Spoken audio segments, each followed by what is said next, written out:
Jadi untuk mengimport data pengguna, kita harus membuat dulu jabatannya, dan jabatan ini harus membuat dulu bidangnya atau sub bidangnya. Jadi runut cara kerjanya Bapak Ibu. Ya, kita tidak bisa langsung menambahkan pengguna sementara pengguna belum punya jabatan atau belum punya unit kerja. Oke, untuk jabatan nanti di sini kita tambahkan saja ya. Kita lakukan tambah sini. Nama jabatannya apa? Unit kerjanya apa? Ya, induk jabatannya apa? Misalnya ini jabatannya ini di bawah dari bidang, misalnya bidang informasi dan komunikasi, tinggal diisi aja Bapak Ibu. Ya. Nah, contohnya misalnya saya buat dulu ya, bidangnya sembarangan di bawah IKP. Jadi kalau kita lihat dari struktur di sini, kita lihat dulu di jabatan kita. Jadi saya membuat jabatan baru di bawah bidang, misalnya di IKP ya.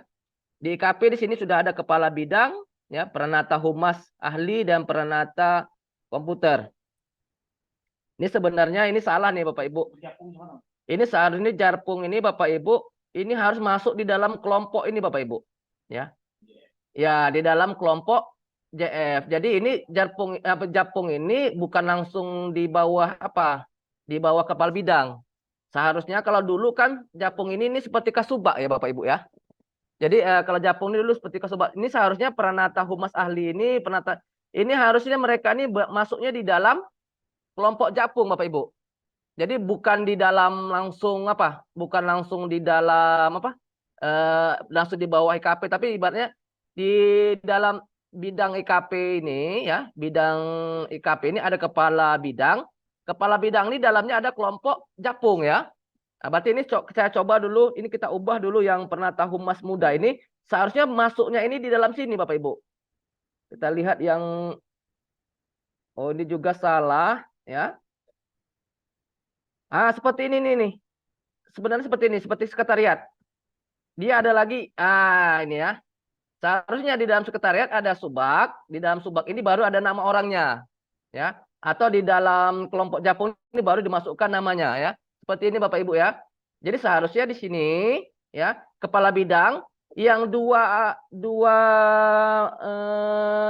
fungsional ini harusnya masuk di dalam kelompok Japungnya, ya, masuk dalam kelompok Japung. Ya, seperti ini, yang seperti di sekretariat ini kalau kita lihat ya.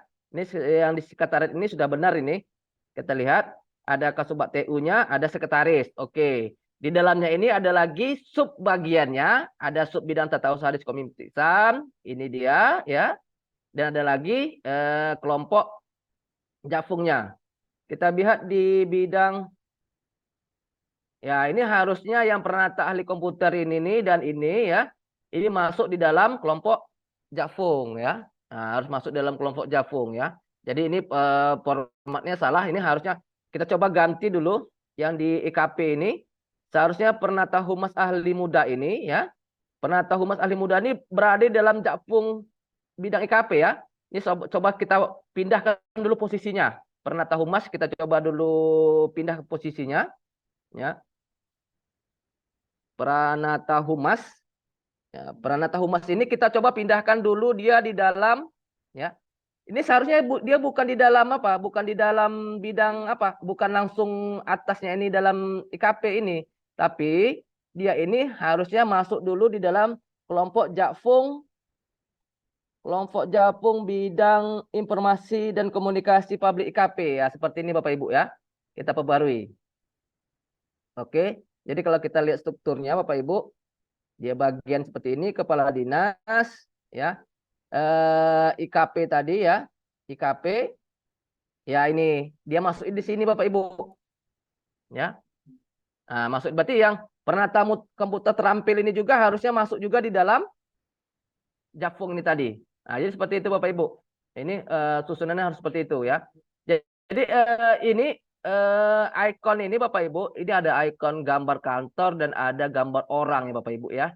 Jadi ini sebenarnya ini adalah orang yang ada di dalam ini orangnya. Berarti di sini ada admin Diskominfo-nya. Ini admin OPD nih ya, admin OPD, baru ada kepala dinas. Ini orangnya ya. Di dalam Diskominfo ini tadi ya, ada bidangnya. Bidang statistik ada kabitnya ya. Kabitnya, ini kepala bidang. Nah, yang statistik 2 ini harusnya masuk dalam kelompok sama seperti di yang untuk di EKP.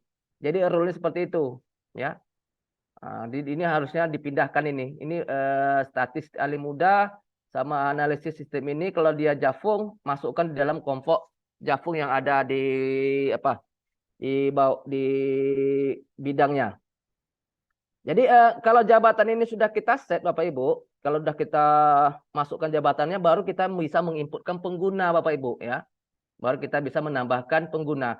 Pengguna ini siapa ya? Pengguna ini ya termasuk PNS yang ada di lingkungan OPD Bapak Ibu masing-masing ya. Pada saat kita menambahkan pengguna, yang perlu diperhatikan di sini Bapak Ibu, ya ini kita masukkan NIK ini standar, nama lengkap, nomor HP,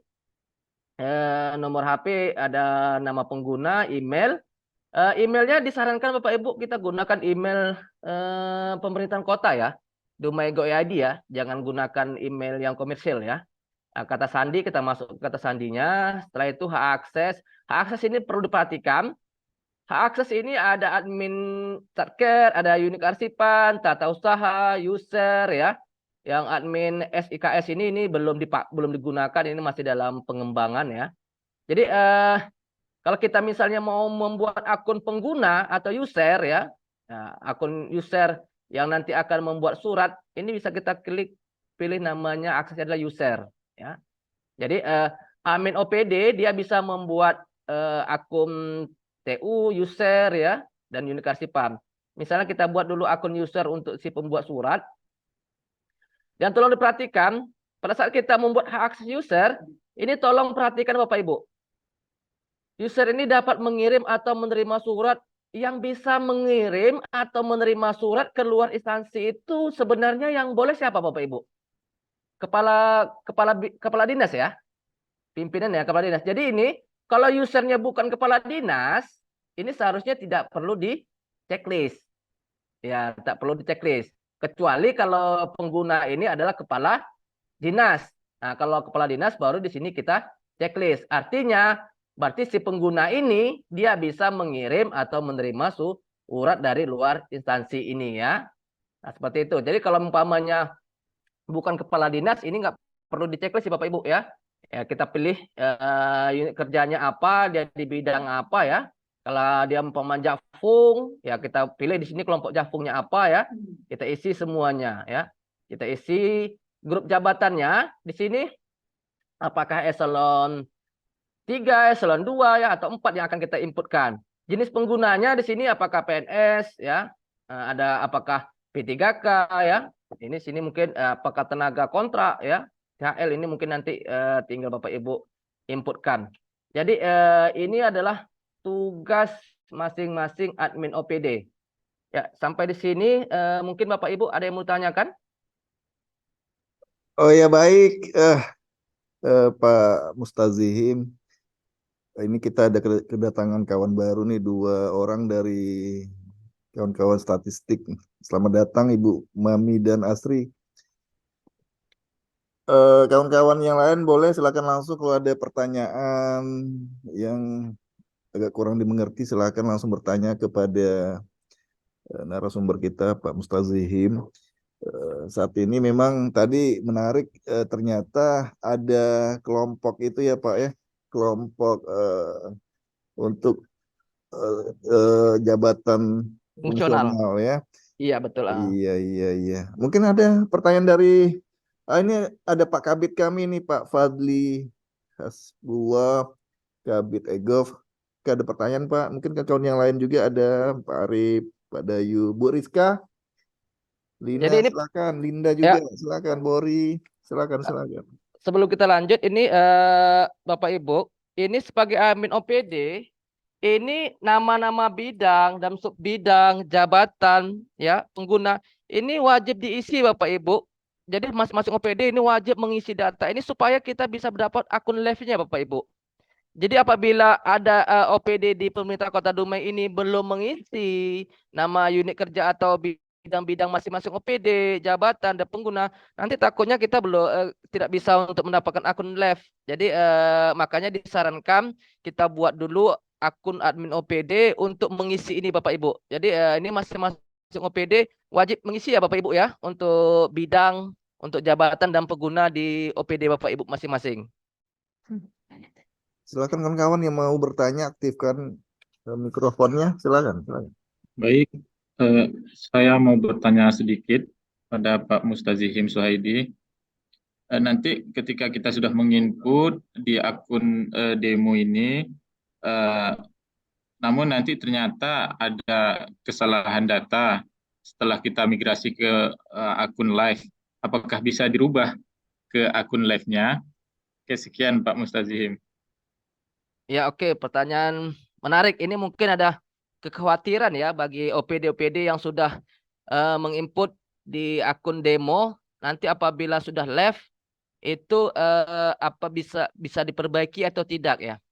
Jadi sebenarnya Bapak Ibu ya, untuk aplikasi demo sama aplikasi live itu hampir sama Bapak Ibu.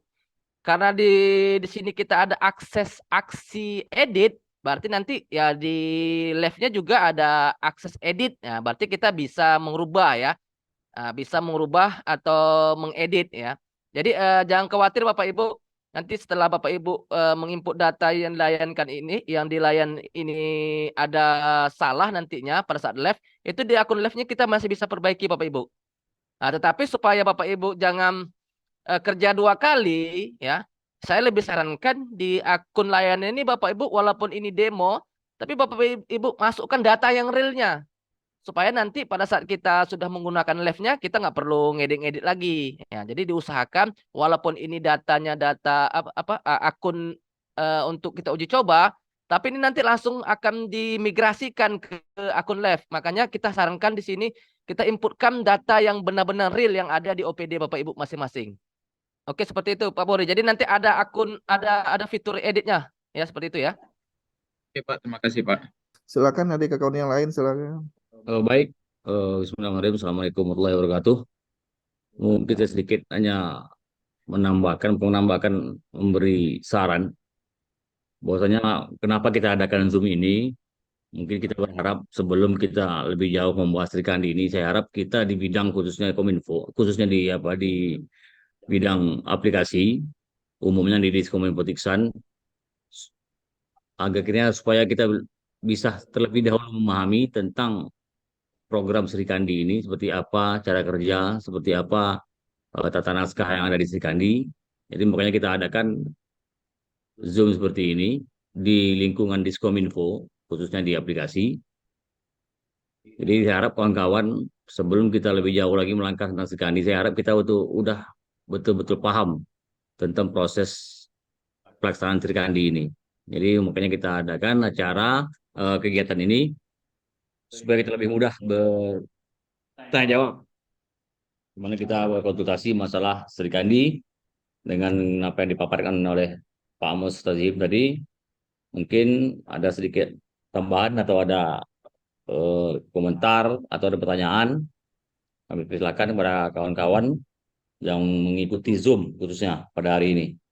Mungkin itu saja secara teknis, nanti bisa tambahkan lagi Pak Pauji atau kawan-kawan yang lain. Oke, baik, Pak Kabit, Pak Haji Fadli.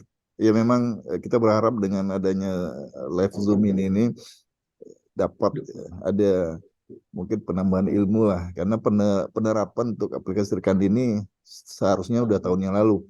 Hanya saja mungkin Dume karena keterbatasan sumber daya, juga ada hal yang terkait dengan pengelolaan Srikandi barangkali baru bisa dimulai untuk tahun ini. Tapi mudah-mudahan menjadi dampak positif lah dengan adanya live Zoom yang kita buat, dan mudah-mudahan juga bisa menjadi rutinitas kegiatan kita untuk saling bertanya, saling bertukar pendapat ataupun hal-hal yang lain. Baik, silakan kembali ke laptop, itu istilah Pak Tukul. Mungkin ada kawan lain yang mau bertanya atau dari pihak silakan Ibu Mami atau Asri.